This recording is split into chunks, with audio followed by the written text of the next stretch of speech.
Hello friends, welcome back to Arjun Harika talks. నేను మీ అర్జున్. అందరూ ఎలా ఉన్నారు? అందరూ చాలా చాలా బాగుండాలని కోరుకుంటున్నాను. ఇంకా మనం లోకి వెళ్ళిపోదాం. ఇప్పుడు మనం సామర్లకోట నుండి ద్రాక్షారామానికి వెళ్తున్నాం. ఇంకా అప్పటికే ఈవినింగ్ అయిపోయింది. ఇక్కడి నుంచి 1.5 hours పట్టింది మాకు. కాకినాడ రీచ్ అయ్యాం మేము ఇప్పుడు. ఇక్కడ కూడా ఫుల్ ట్రాఫిక్ ఉంది. దారి మధ్యలో బాబా విగ్రహం ఒకటి కనిపించింది. చాలా అంటే చాలా బాగుంది. ఇంకా మనం ద్రాక్షారామానికి వచ్చేసాం. మీకు తెలుసు కదా, ఈ క్షేత్రం పంచరామాల్లో ఒకటి, అష్టాదశి శక్తిపీఠాల్లో ఒకటి. ఇక్కడ స్వామివారిని భీమేశ్వరుడు అంటారు, అమ్మవారిని మాణిక్యాంబ అమ్మవారు అంటారు. దక్ష ప్రజాపతి ఇక్కడ యజ్ఞం తలపెట్టారు. ఆ యజ్ఞానికి అందరినీ పిలిచి శివుణ్ణి పిలవలేదు. కానీ తండ్రి చేస్తున్న యాగం గురించి పార్వతీదేవికి తెలుస్తుంది.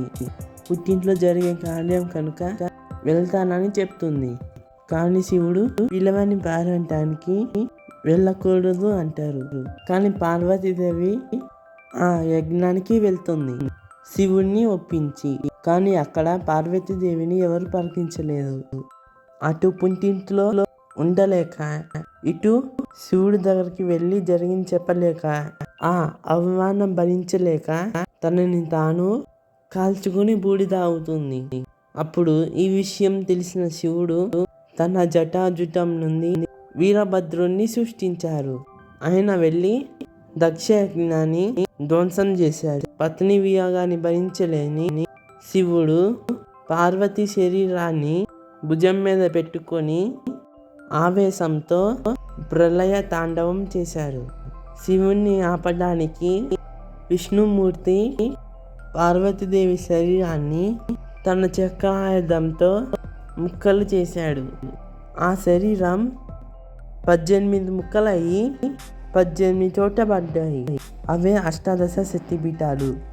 ఇక్కడ అమ్మవారి లెఫ్ట్ చీక్ పడింది. మిగతా శక్తిపీఠాలకి ద్రాక్షారామంలో శక్తిపీఠానికి ఒక భిన్నమైన తేడా ఉంది. దాదాపు అన్ని శక్తిపీఠాలలో అమ్మవారి విగ్రహం ఒక చోట, శ్రీచక్ర యంత్రం ఒక చోట ఉంటాయి. కానీ ద్రాక్షారామంలో అమ్మవారిని శ్రీచక్ర యంత్రంపై ప్రతిష్ఠించడం వల్ల యంత్రానికి అమ్మవారికి ఏకకాలంలో పూజలు జరుగుతుంటాయి. సతీదేవి తను చాలించిన ప్రదేశంలో శక్తిపీఠం ఆవిర్భించడం వల్ల ఇదొక మహిమాన్విత ప్రాంతంగా విరాజిల్లుతుంది. ఇంకా ముందే చెప్పాను కదా, ఇది పంచరామ క్షేత్రంలో ఒకటి అని.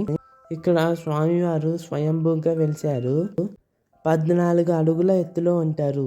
ఈ లింగంలో సగభాగం నల్లగా, సగభాగం తెల్లగా ఉంటుంది.